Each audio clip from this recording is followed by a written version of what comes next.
Estou contente por ter a oportunidade para escutar 4 companhias de arquitetos de Aruba que vêm com ideia por seguir capitalizar o pensamento de renovação do centro de cidade, especificamente a proposição do governo para continuar com a renovação de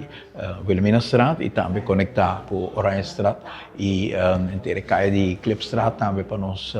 um caia que tem que ter atenção e nós mira com diferentes companhias apresentar diferentes conceitos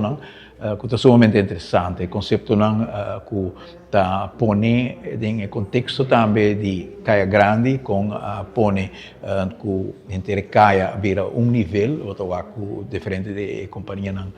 está põe acento ribesei e também para nós não usa asfalto, pero para nós usa pedra mais bonita, seja clinker ou outro tipo de pedra, pero também acento grande arriba vegetação, houve mata, houve caminho cinta, houve sombra e também em cada apresentação tem tema também, tema como se carga e renovação de Wilhelminastraat e também caia acoplar na Wilhelminastraat. Somente interessante para mim, pensativo e companhia na total,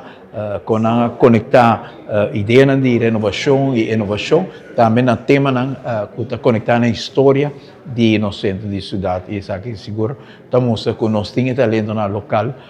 para ajudar-nos carga a visão do governo para nós renovar não somente no centro de cidade, mas por exemplo nos bairros também nós sentimos que tem muito trabalho para fazer ainda e aí está onde a ideia aqui